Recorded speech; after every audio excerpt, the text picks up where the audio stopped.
सतयुग में महाराजाएं होते हैं, राजाएं नहीं होते। और त्रेता में राजाएं होते हैं, महाराजाएं नहीं होते। द्वापर युग में महाराजाएं और राजाएं दोनों होते हैं। और कलयुग में महाराजा कोई नहीं होते, सिर्फ राजा ही राजाएं होते हैं। बाबर सम्राट महाराजा का है सम्राट बाबर और सिर्फ भारत देश का है ना कि विदेशों का? क्या है दो भले। सम्राट का मतलब है सारी दुनिया के ऊपर राज्य करने वाला। ऐसे ही बोल सकते हैं ना, पवित्र राजा है और अपवित्र राजा है। पवित्र राजा है भारत के, हाँ जी, अपवित्र विदेशों। हाँ जी, हाँ जी। पृथ्वीराज चौहान भारत के अंतिम राजा थे ना बाबा, हैं? हिंदुओं में। हाँ, तो मतलब वो कौन सी आत्मा का ऐसा पार्ट था? कौन सी आत्मा का पार्ट था? बाबा ने तो बोला नहीं कि मैं एक एक आत्मा का पार्ट बताऊंगा। नहीं, ऐसा मतलब जैसे पृथ्वीराज चौहान को भारत के हिंदुओं का मतलब अंतिम राजा बताया गया। हाँ, तो भारत में जो भी आत्माओं ने राज किया है, हाँ, वो कलयुग के अंत में दोनों ही तरह की आत्माओं ने राज किया है। हाँ, पवित्र आत्माएं और अपवित्र आत्माएं दोनों ही आत्माओं ने राज किया है। नहीं, कलयुग के अंत में तो प्रजा के ऊपर प्रजा का शासन हो जाता है। नहीं, राजाई जब तक थोड़ा पहले होगा। हाँ? राजाई चलती है हाँ, तब तक की बात। हाँ, जब तक भी राजाई चलती है तो भारतवासियों की तो राजाई खलास हो जाती है। हाँ, तो वो कलयुग में तो विदेशी आकर के शासन करते हैं। इस्लामी भी तो भारत में ही रहते हैं। बहुत उनका हाँ। बीज भारत में है तो फिर भारतीय हो गए ना। ऐसे थोड़े भारतीय हो जाते हैं। कन्वर्टेड भारतीय हैं कि नॉन कन्वर्टेड है?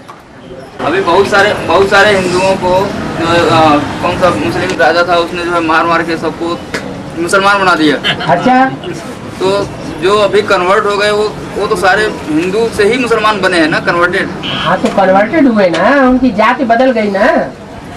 उनको हिंदू कहेंगे मुसलमान कहेंगे? जो पक्का हिंदू होगा वो कभी कन्वर्ट नहीं होगा। तुम हो देवी देवता सनातन धर्म के पक्के, लेने वाले। हाँ जी, जो पक्का अपने धर्म का होगा वो और धर्म में कन्वर्ट होकर के जा न सके। मुरली में बोला है। और हिस्ट्री में भी मिसाल है। 9 लाख वाली आत्मा सब आ जाएगी। हैं? 9 लाख वाली आत्मा सारी आ जाएगी। किसमें? पक्की वाली। हाँ, पक्के देवी देवता में। हाँ, तब तो वो सतयुग के पहले जन्म में और संगम युग में वो 16 कला संपूर्ण राजाई प्राप्त करते हैं। रामायण में तो भाई है। हैं? रामायण में तो भाई है। हाँ, भाई प्रकट कृपाला दीन दयाला कौशल्या हिका है। ये तो भाई संगम युग में किस समय की वर्णना है? हैं? संगम युग में किस समय की वर्णना है? संगम युग की जैसा प्रत्यक्षता होती है दोपहर में। क्षेत्र में ये लागू करती है ना, प्रकट कृपाला दीन दयाला कौशल्या हिका। सिखों में कहते हैं दोपहर के 12 बजे उनकी अकल ठिकाने आती है, तब तक उनकी बुद्धि में नहीं बैठता। तो ज्ञान सूर्य की प्रत्यक्षता अमृत वेला होती है या दोपहर के 2 बजे? हैं? दोपहर के 2 बजे। विदेशी लोग तो 12 बजे मानते हैं। बाबा ने मुरली में बताया कि वास्तव में जब कृष्ण वाली आत्मा संपन्न बन जाती है तो बाप भी प्रत्यक्ष हो जाता है। बच्चे के बगैर बाप प्रत्यक्ष नहीं होता। और जो दूसरे धर्म की आत्माएं हैं उनमें सबसे लास्ट का धर्म है जहाँ राजाई चली है। कौन सा?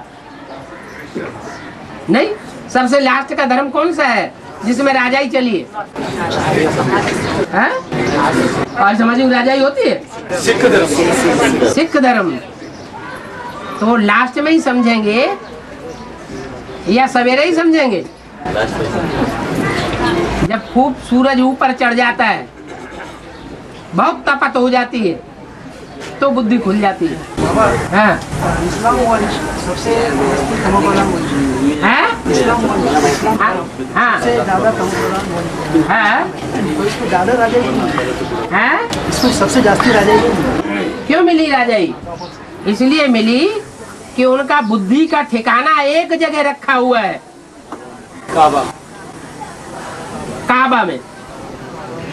दुनिया के किसी भी देश में मुसलमान रहने वाला होगा, उनके जीवन का लक्ष्य ये होगा कि हम अपनी जिंदगी में एक बार काबा के दर्शन जरूर करेंगे।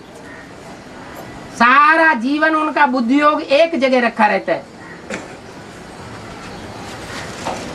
वहाँ जाने के बाद वो हाजी बन जाते हैं।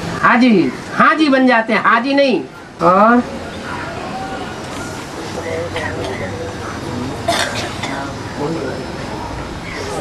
अब तो टाइम तो बहुत हो गया।